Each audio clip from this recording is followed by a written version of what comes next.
दोस्तों, सफलता की कहानी एक दिन में नहीं लिखी जा सकती, मगर सोच और लगन पक्की हो तो सफलता की कहानी एक दिन जरूर लिखी जा सकती है। आज की ब्रांड स्टोरी में हम आपके सामने ला रहे हैं एक ऐसी कहानी जिसने अपनी मेहनत, जज्बे और जुनून के चलते खड़ा कर दिया इतना बड़ा अंपायर जो शायद उस वक्त मुमकिन नहीं था जिस वक्त ये सपना देखा गया था।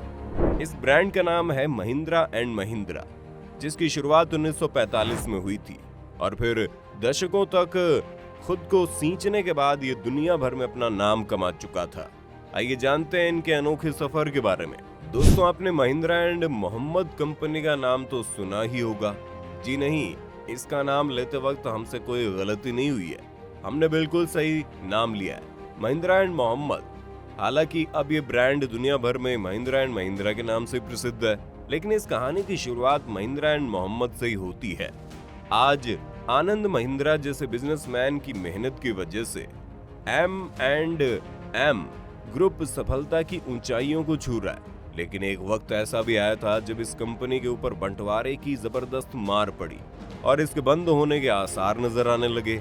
दोस्तों, M&M ग्रुप की कहानी शुरू होती है 1892 से। इसी साल जगदीश चंद्र महिंद्रा का जन्म हुआ था और इसके 2 साल बाद यानी 1894 में पैदा हुए कैलाश चंद्र महिंद्रा, जेसी और केसी महिंद्रा कुल 9 भाई बहन थे। छोटी सी उम्र में दोनों भाइयों के सिर से पिता का साया उठ गया था। पिता के जाने के बाद माँ और 8 भाई बहनों की जिम्मेदारी जेसी महिंद्रा के कंधों पर आ गई थी, क्योंकि वो परिवार में सबसे बड़े थे। मगर जेसी महिंद्रा की उम्र भले ही कम थी, लेकिन उनके हौसले बुलंद और सोच दूरदर्शी थी। उन्होंने उस दौर में भी शिक्षा के महत्व को अच्छे से समझ लिया था। जब उनके आसपास के दोस्त यार पूरा दिन खेलकूद में निकाल देते थे, यही वजह थी कि उन्होंने अपने साथ साथ अपने भाई बहनों को भी उच्च शिक्षा दिलाने का पूरा प्रयास किया। आपको जानकर हैरानी होगी, उस समय जब लोग न्यूनतम पढ़ाई पर खर्च नहीं करते थे, उन्होंने अपने छोटे भाई केसी महिंद्रा को पढ़ने के लिए कैम्ब्रिज भेजा था। पढ़ाई पूरी करने के बाद केसी महिंद्रा ने अमेरिका में नौकरी की। केसी महिंद्रा भी पढ़ाई और काम में इतने निपुण थे कि उनके काम और लगन को देखकर 1942 में उन्हें यूएस में इंडियन परचेजिंग मिशन का हेड नियुक्त कर दिया गया। सन 1945 में केसी महिंद्रा जब भारत लौटे तो चारों तरफ उनके नाम का हो हल्ला था। कई दफ्तर उन्हें उच्च सरकारी पदों के साथ साथ कई निजी संस्थाओं में बड़ा पद ऑफर करना चाहते थे, मगर उनके सपने इन सब से कहीं आगे और बड़े थे। उन्होंने अपने बड़े भाई जेसी महिंद्रा और दोस्त मलिक गुलाम मोहम्मद के साथ मिलकर अपना नया बिजनेस शुरू करने का मन बनाया। इस तरह इन तीनों ने मिलकर सन 1945 में महिंद्रा एंड मोहम्मद कंपनी की नींव रखी। आज भले ही महिंद्रा एंड महिंद्रा अपनी पावरफुल गाड़ियों के लिए जानी जाती हो, लेकिन इसकी शुरुआत एक स्टील कंपनी से शुरू हुई। महिंद्रा भाइयों ने सोचा वे मलिक गुलाम मोहम्मद के साथ मिलकर M&M को देश की बेहतरीन स्टील कंपनी बनाएंगे। कंपनी अब शुरू हो चुकी थी, कामकाज भी अच्छा चल रहा था। दोनों भाई और तीसरा पार्टनर मलिक मोहम्मद को कंपनी में पैसा आना शुरू हो चुका था। इस कंपनी को तीनों पार्टनर भारत की नंबर 1 स्टील कंपनी बनाने का सपना ही देख रहे थे कि उनके ऊपर एक और बिजली आकर गिरी, बिजली देश के बंटवारे की। 15 अगस्त 1947 को देश के बंटवारे के साथ ही महिंद्रा बंधुओं के सामने एक बड़ी समस्या खड़ी हो गई। इधर देश धर्मों के आधार पर 2 भागों में बंट गया और उधर कंपनी के हिंदू मुसलमान दोस्त भी बंट गए।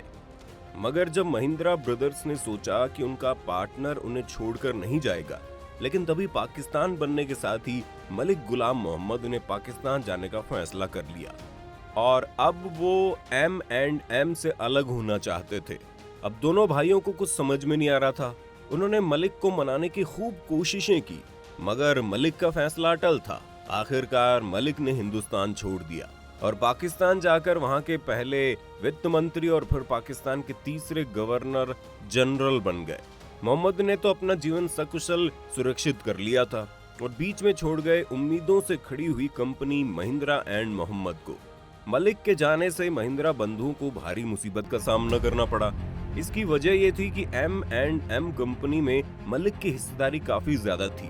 कुछ समय के लिए पूरे हिंदुस्तान को लगा था कि शायद महिंद्रा बंधु कंपनी को मलिक के बिना न चला पाए, लेकिन ऐसा हुआ नहीं। दोनों ने अपनी हिम्मत बनाए रखी और कंपनी को आगे बढ़ाने का फैसला किया। मलिक गुलाम मोहम्मद के अलग होने के बाद महिंद्रा बंधुओं ने कंपनी का नाम बदलने का फैसला किया, मगर समस्या ये थी कि कंपनी M&M नाम से पहले ही रजिस्टर्ड थी। नाम को बदलने की कोई समस्या नहीं थी, इसलिए कंपनी की स्टेशनरी बेकार हो रही थी और इस नाजुक समय में वो 1 रुपए की भी बर्बादी नहीं करना चाहते थे। कंपनी को M&M नाम ही चाहिए था। ऐसे स्थिति में कंपनी को मोहम्मद की जगह महिंद्रा का नाम दिया गया और कंपनी का नाम महिंद्रा एंड मोहम्मद से महिंद्रा एंड महिंद्रा हो गया। मगर महिंद्रा बंधु अब अपनी इस कंपनी के साथ कुछ नया करना चाहते थे। ऐसे में केसी महिंद्रा का विदेश अनुभव काम आया। उन्होंने अमेरिकी कंपनी में काम करते हुए जीप देखी थी। उन्हें इस जीप का कॉन्सेप्ट पसंद आया था और तभी इन्होंने भारत में जीप के निर्माण का सपना देखा और इस तरह से कंपनी ने भारत में जीप का प्रोडक्शन शुरू कर दिया। इसी के साथ steel company Mahindra and Mahindra ने ऑटो इंडस्ट्री में कदम रखा।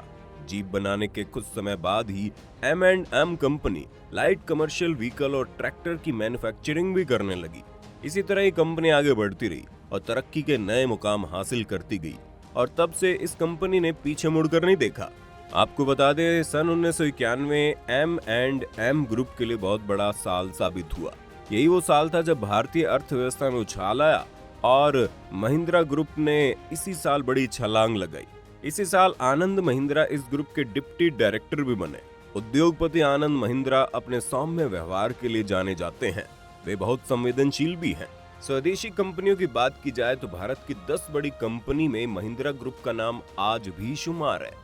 महिंद्रा मजबूत व्हीकल बनाने के लिए जानी जाती है। आज महिंद्रा एंड महिंद्रा की कुल संपत्ति 22 बिलियन है।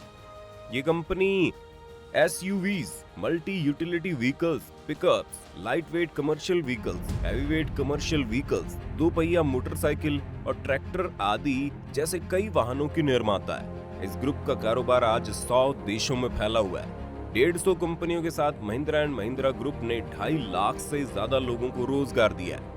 तो दोस्तों, ये थी कहानी हमारे देश की चहेती कंपनी महिंद्रा एंड महिंद्रा की, जिसके असली नाम के बारे में बहुत कम लोग जानते थे और कैसे इस कंपनी के बंटवारे के सफर को तय करके आज भारत में उन्नति के मुकाम तो हासिल किए ही हैं, साथ ही इस कंपनी को हर भारतीय रिस्पेक्ट की नजर से देखता है। अगर ग्रामीण क्षेत्रों की बात करें तो हर घर में से एक घर में आपको महिंद्रा की गाड़ी मिल ही जाएगी। मगर दोस्तों, हम यहाँ आपसे एक सवाल पूछना चाहते हैं कि क्या भारत में महिंद्रा जैसी कंपनीज होनी चाहिए जो देश की GDP में बढ़ावा देती है, या टेस्ला जैसी विदेशी कंपनीज? तो हमें कमेंट करके बताइए। बाकी हम मिलेंगे अगली वीडियो में।